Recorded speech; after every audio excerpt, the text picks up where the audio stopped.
आजकल लोग अगरबत्ती बाजार से खरीद लाते हैं।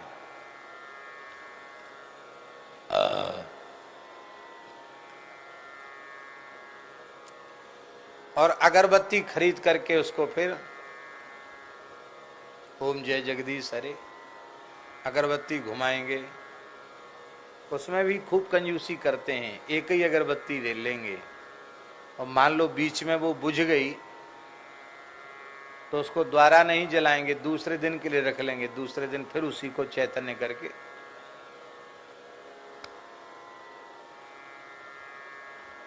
सुख संपत्ति घर आवे, सुख संपत्ति घर आवे, कष्ट मिटे तन का, जय जगदीश हरे।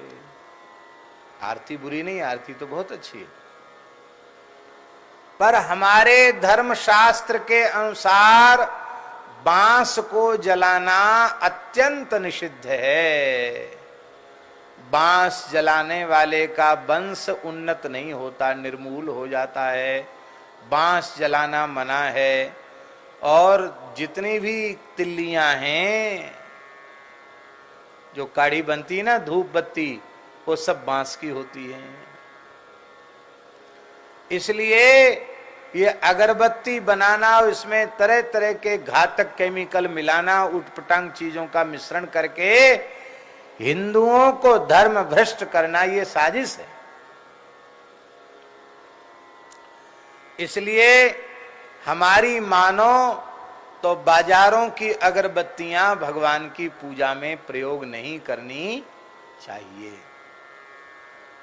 जहां प्रामाणिक रूप से गौशालाओं में विशुद्ध गव्य पदार्थों से धूप का निर्माण होता है, वो आप ले सकते हैं। और मान लो आपका उसमें भी कोई संदेह आपको लगता हो, तो शास्त्रों में अपने घर के ठाकुर सेवा के लिए धूप बनाने की विधि दी है। इतने प्रकार की चीजें आप मिलाएंगे तो सुंदर धूप बन जाएगी। बोलो भक्त वत्सल भगवान की जय। देवदारू, हिमालय में वृक्ष होता देवदारू का, उसका चूर्ण, गुग्गुल, ये धूप के द्रव्य हैं। गुग्गुल, गौ माता का एक नाम क्या है? गुग्गुल गंधा। क्या नाम है? गुग्गुल गंधा। आप देशी गाय को थोड़ी देर खुजोरा करो, थोड़ी देर बाद अपने हाथ को सूंघो तो आपके हाथ में गुग्गुल की सुगंध आ जाएगी।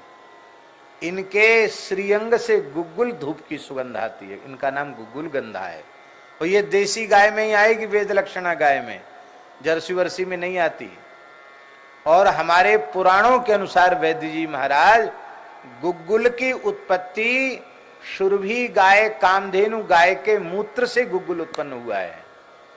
इसलिए देवताओं को गुग्गुल अत्यंत प्रिय है। भगवान शिव का तो आहार बताया गया। शंकर जी का चाहे जितना अभिषेक आप कर लो, यदि गुग्गुल की धूप कंडे की आंच में आप घी डालकर नहीं घुमाते हैं तो शिव पुराण, स्कंद पुराण, लिंग पुराण में लिखा है शिव पूजा पूर्ण नहीं है। पूजा में अनेक दोष बन जाते हैं। उन दोषों की निवृत्ति गुग्गुल की धूप दिखाने से होती है। आप घर में नित्य गुग्गुल की धूप देसी गाय के कंडे पर वेद लक्षणा गाय के सुंदर घी को डाल करके गुग्गुल के साथ धूप कीजिए। आपके घर में भूत प्रेत अलाय बलाय कभी कोई चीज प्रवेश नहीं करेगी। सारे विषाणुओं को नष्ट कर देने की सामर्थ्य गुग्गुल में है। तो धूप का एक द्रव्य है देवदारू, दूसरा है गुग्गुल, तीसरा है कपूर, चौथा है अगरू,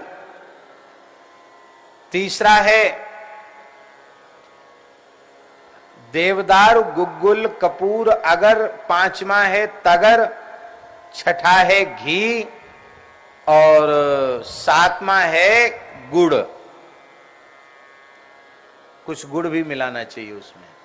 इतनी चीजें मिला करके और धूप बनानी चाहिए। वो धूप भारतीय देसी गाय के कंडे की अग्नि पर डाल करके थोड़ा सा एक बूंद घी डाल देना चाहिए, उससे फिर धूप आरती करनी चाहिए।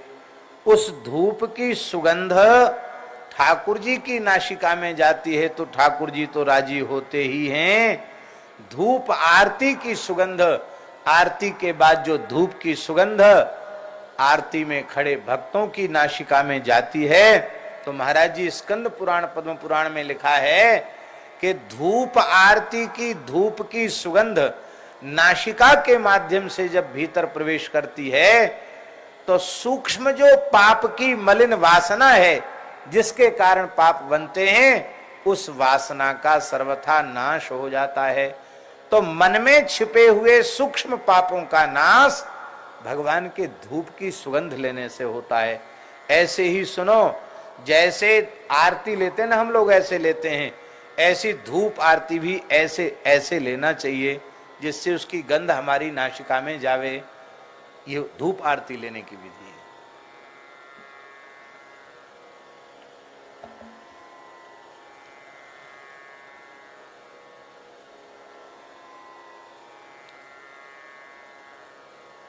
कुवासना नष्ट हो जाएगी और प्रेम की वासना जागृत हो जाएगी। ये जो भीतर वाले ठाकुर जी को धूप दान है, इसमें देव दारू वगैरह कौन है? तो क्षमा, दया, समता, शांति, यही सब धूप की वस्तुएं हैं। इन्हीं को जला करके आपको भगवान की धूप आरती करनी है और संतोष रूपी अग्नि पर ये धूप रखना है और भगवान सब में व्याप्त हैं, इस प्रकार की भावना से इस आरती को उतारना है। ये धूप से सुगंध उत्पन्न होती है, इससे प्रेम की भाव की सुगंध जगेगी, दुर्वासना का